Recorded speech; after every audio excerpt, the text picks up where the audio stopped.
చంద్రబాబు నాయుడు గారు క్షమించండి. చంద్రబాబు నాయుడు గారు నన్ను నా పరిస్థితి సంవత్సరం నా పార్టీ ఆఫీస్ కొట్టేసి నా ఇల్లు కొట్టేసి నన్ను జీవోత్సవాన్ని ప్రాణం వండించేవాన్ని చేశాడు ఈ దుర్మార్గుడు రఘురామకృష్ణరాజు సార్. నన్ను క్షమించండి సార్. నేను నా ఆత్మాభిమానాన్ని చంపుకోలేక అమర్ నిరాదీక్షలో కూర్చుంటున్నాను సార్. నన్ను క్షమించండి సార్. నేను పార్టీకి ఏ తప్పు చేయను సార్. నేను పార్టీ క్రమశిక్షణ తప్పను సార్. పార్టీ క్రమశిక్షణకు కట్టుబడి 40 సంవత్సరాలు నా రాజకీయ జీవితంలోనే ఇటువంటి ఘట్టం వస్తుందని మీరు ముఖ్యమంత్రిగా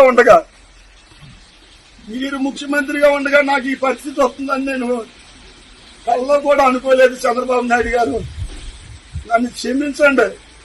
నా ఆత్మాభిమానాన్ని చంపుకుని నేను ప్రాణం ఉన్న జీవోత్సవాన్ని చంద్రబాబు నాయుడు గారు నన్ను క్షమించి నేను పార్టీకి వ్యతిరేకంగా కానీ పార్టీకి కాదు, నాకు ఇక్కడ ఉండి నియోజకవర్గంలోని తెలుగుదేశం పార్టీ నాయకులకు, కార్యకర్తలకు, అభిమానులకు, ప్రజలకు 83 నుంచి కూడా తెలుగుదేశం పార్టీ ఎంతో ఆదరించిన ఈ ఉండి నియోజకవర్గం ప్రజలందరినీ కూడా ఎప్పుడు కూడా ఏ విధమైన ఇబ్బందులు పెట్టలేదు.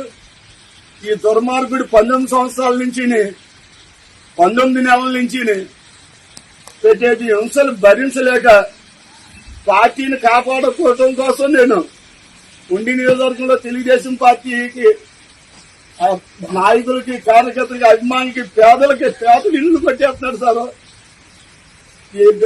ప్రార్థనా మందిరాలను పడగొట్టేస్తున్నాడు సార్. సైకోలేక ఎవరిని చేతనో ఇక తట్టుకోలేక అందరికీ చెప్పాను సార్.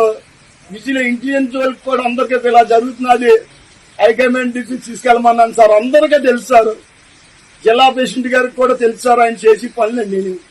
ఇన్ని అరాచకాలు చేసిన ఆయనకి జడిసిపోయి ఎవరో మాట్లాడలేక మీ దగ్గర చెప్తే ఏం చేస్తాడన్న భయంతో అందరూ ఉంటే నేను మీకు అత్యంత సన్నిహితుడిగా 40 సంవత్సరాలు మీతోటి నాకున్న అనుబంధాన్ని, తెలుగుదేశం పార్టీని ఇతను భూస్థాపితం చేస్తున్నాడన్న ఉద్దేశంతో నేను గలవిప్పాను సార్.